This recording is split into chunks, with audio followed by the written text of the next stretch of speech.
One of my favorite food in Japan is mackerel fish, especially their salted boneless mackerel fish.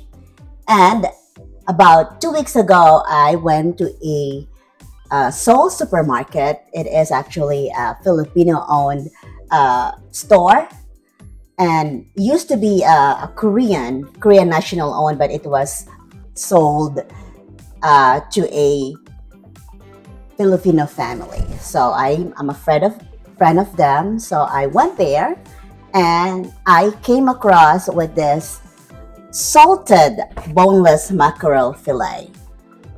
And you know, guys, this is one of the favorite food in Japan. Most of their meals, I see that they always serve this kind of fish. So this is salted boneless mackerel fillet. They always just pan broiled it, or maybe fried it, or maybe put it in an oven to broil. But today, I will show you on how to pan broiled it in a stove top. And this is called boneless salted mackerel fillet in Japanese style.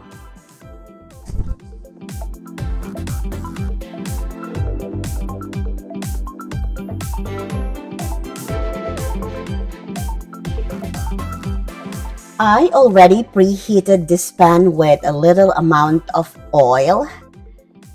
We will coat the fish with the potato starch or cornstarch, and then we will have to broil the fish on a heated oiled pan with medium to high heat, and then until the fish become golden brown. So I use cornstarch in the fish.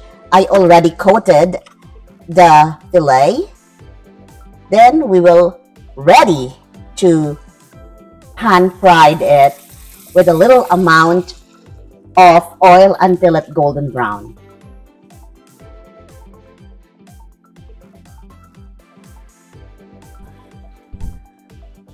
Our fish is done and it's perfectly golden brown, and it's ready for garnishing. Wait, it's not finished yet because we are Filipina. It's not over yet. We will now make some pakbet, or one of the famous delicacy in the Philippines called pakbet. So now, from Japan, we will fly to the Philippines and share one of the delicacy and one of the favorite dish in the Philippines called pakbet. Alright guys, in my backyard or our backyard, I have some few squash and bitter melon. And my friend Evangeline gave me some huge bitter melon, few tomatoes, and long beans. It is actually called yard beans because it's too long.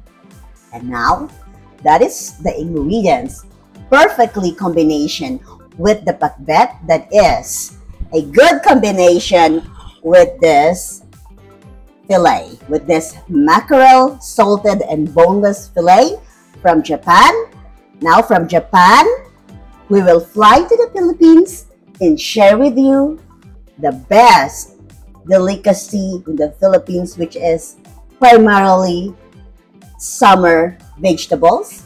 And we will share with you the pakbet and the most favorite dish in the Philippines.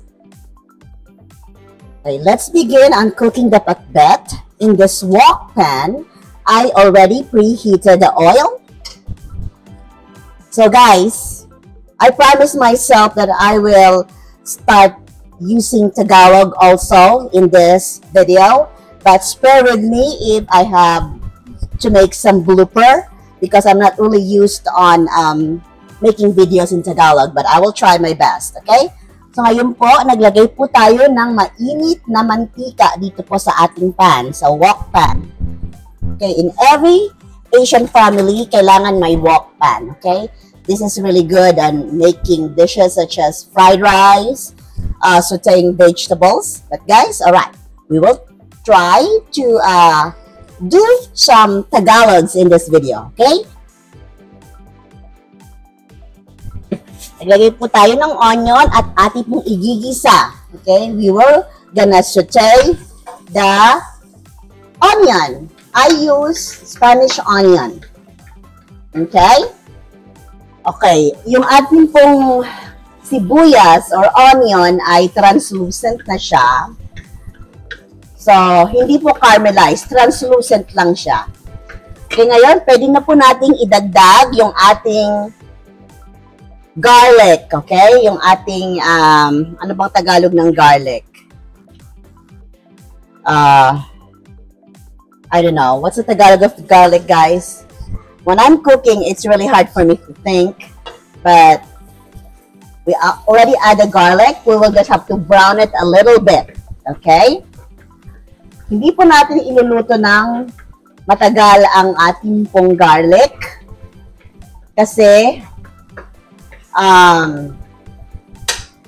papait. Magiging bitter po. Ito na ang ang kamatis ang dadagdag natin. Yon, tama na ako. This is tomatoes or kamatis in Tagalog. Ilalagay na po natin yan at ating pong igigisa hanggang maging a little bit cooked. Not too much cooked. Okay? Okay, nagdagdag po tayo dito ng bagoong or salted fried fish. It's in a jar. So you can actually buy this product, yung salted fish, sa Asian store. Okay? This is actually made in the Philippines. It's they have salted sauteed shrimp fry that is non-Filipino, you know, some other like Vietnamese or Thai. But this particular dish, you have to use the Filipino sauteed shrimp fry. Okay, naglagay po tayo ng 2 kutsara. 2 tablespoons of salted shrimp fry. And then, ilalagay po natin ngayon ang mga gulay. So, ilalagay ko po ang sitaw or the yard beans. And then, we will put our heat into a medium-high heat. At pagkatapos po natin, ilalagay natin din po ang ating kalabasa, fresh from our backyard. Ito po ay squash. In this kind of dish, masarap pong ilagay yung butternut squash or the acorn squash. Kasi po yung kanyang consistency, ano po siya, malagkit or sticky. And is a good kind of squash in this pakbet dish. May mga squash po na katulad po ng mga summer squash, hindi po yon magandang ilagay dito po sa pakbet. Kasi ano siya hindi siya malagkit. Yung best pakbet talaga, yung kanyang kalabasa kailangan yung malagkit o maligat sa Tagalog. So habang ginigisa po natin ang gulay, maglalagay po tayo ng kalahating tasang tubig, okay? Pagkatapos tatakpan po natin siya hanggang maging half cook yung gulay. Okay?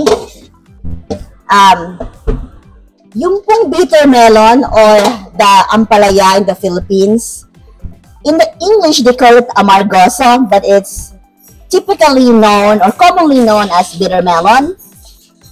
We will put this vegetables last because some of the people, my kids don't really like the bitterness of the bitter melon, so we will put this last. So, huli po natin ilalagay ito at hindi po natin ito gaanong hahaluin para po yung ating pakbet ay hindi mapait o hindi po bitter. Okay?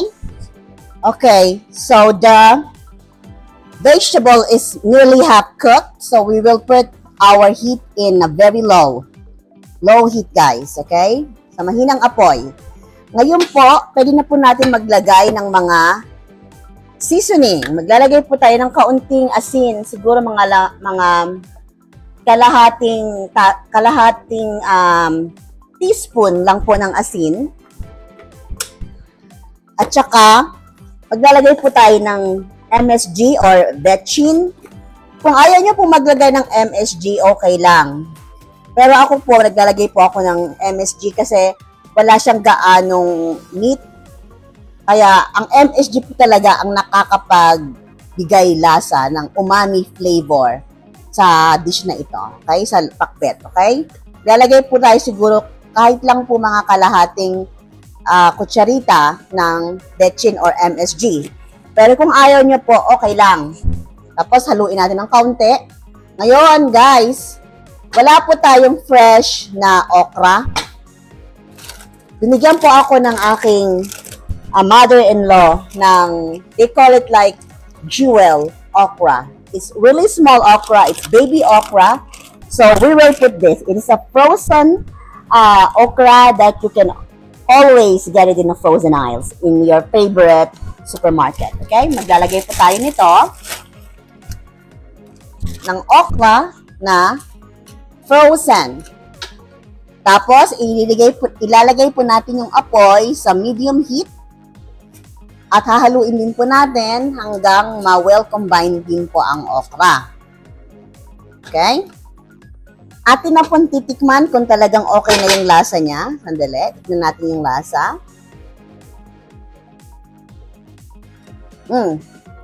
Tama lang po yung alat, yung nilagay po nating asin, yung bagoong, at saka yung betchin or MSG. Tamang-tama na. So ngayon po is nasa half cook na po yung mga gulay. Gaya po ng sinabi ko, ilalagay po natin yung bitter melon in a very last and we will not stir it.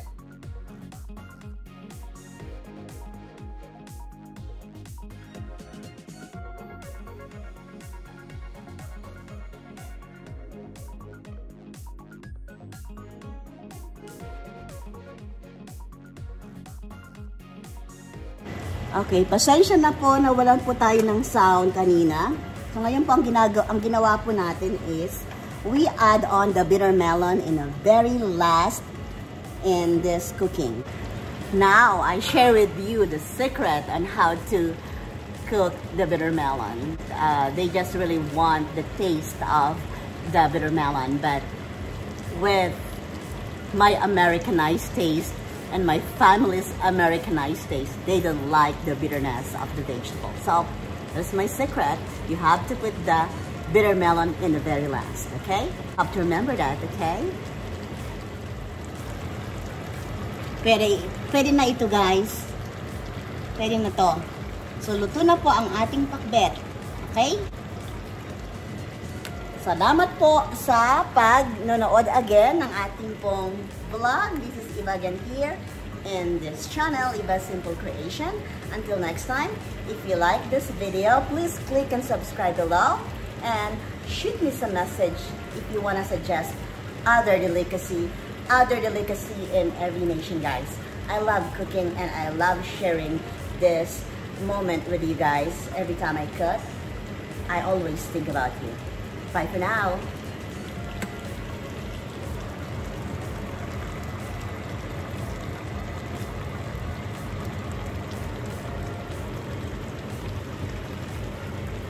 So ngayon naman po, galing po tayo sa Pilipinas. Magta-travel naman po tayo sa China. Sa mainland China.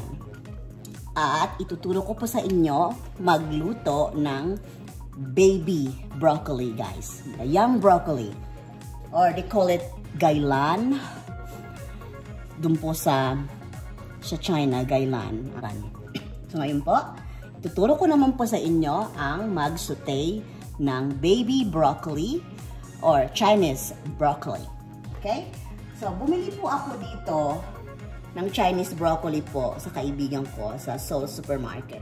Natuwa naman po ako kasi ang ganda po ng gulay. Sabi ko, I wanted to cook this. At isi-share ko din po sa inyo.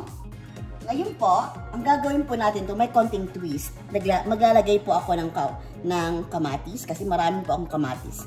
I wanted to utilize it. This is summer. At napakarami ko pong kamatis sa bakuran ko. That is why I wanna use it as much as possible. Napakabilis lang po itong gawin. Okay? Gagawin lang po natin, igigisa lang po natin ng kamatis ng kaunti. Pahapiyaw lang po, siguro mga less than 2 minutes. Okay? Pagkatapos, ilalagay na po natin itong ating gulay. So, nakalimutan ko pong hiwain siya na kalahati. So, kaya hihiwain po natin. Kasi yung iba po maliit. Kaya hindi ko na po siya hiwa ng kalahati. Pero yung iba po medyo mahaba. Kaya hihiwain po natin siya ng kalahati. Okay? Ayan. Habang po inilalagay, ano po natin siya. Hahaluin po siya natin ng pahapiyaw. Huwag po gaanong halu-haluin at baka po malanta yung gulay po. Hindi po siya maging freshly looking. Okay? As much as possible po, i-maintain po natin yung po kanyang green luster. Okay? Kaya hindi po natin siya gaanong lulutuin. Hindi po natin siya gaanong lulutuin ng matagal. Mga pahapiyaw lang po yung gagawin natin dito. Okay? Ganyan lang. So, habang po siyang niluluto, maglalagay na rin po tayo ng ito pong ating minced onion. So, ang minced onion po, na siya? Dried minced onion. Okay? Instead of fresh onion. So, we will do that. Okay? At yung pong ating fried garlic, huli na po natin yan ilalagay. Okay? Kasi para siya magiging garnishing sa ibabaw. Kasi pag nilagay po natin yan in the middle of the cooking, papait po. We want the taste of the garlic, really settled and mild. At pagkatapos po nito ngayon, maglalagay po tayo ng asin. So, siguro po ang lalagay nating asin, mga kalahating kutsarita o kalahating kutsara lang, ganyan. Siguro mga about 3/4. Or it's according to your taste actually. So I just put about half tablespoon of Himalayan pink salt, okay? And then ihaluin po natin ng kaunti para po yung pong ilalim makikita rin po natin luto, okay? At ang apoy nito kailangan po mahinang-mahina lang, nasa really low heat, okay? Hindi po natin ito lulutuin ng matagal. Siguro talaga ang mga total lang nito siguro sabihin po natin mga 7 minuto lang max. Ngayon po, medyo po luto na siya. Hihinain po uli natin in a very very low heat. At maglalagay po tayo ng MSG or vetchin, okay? Kasi wala po itong meat, kaya kailangan magkaroon siya ng umami flavor. Kaya maglalagay po tayo ng about half a teaspoon of MSG or vetchin. Okay? At ito na po, luto na po siya. Ganyan lang po itong ating ginisang Chinese broccoli or Chinese baby broccoli. So this is done, guys. At salamat po again sa panonood. Added extra po ito. We fly from Japan to share with you the pan-broiled mackerel or boneless salted mackerel. And then I share with you the pakbet from the Philippines. And now, in mainland China, this sauteed gailan or sauteed baby broccoli or Chinese broccoli, guys. Thank you so much again for watching our video today. And I share with you 3 kinds of Asian food from Japan, from the Philippines, and from China. Thank you so much for watching and have a great day. Bye for now.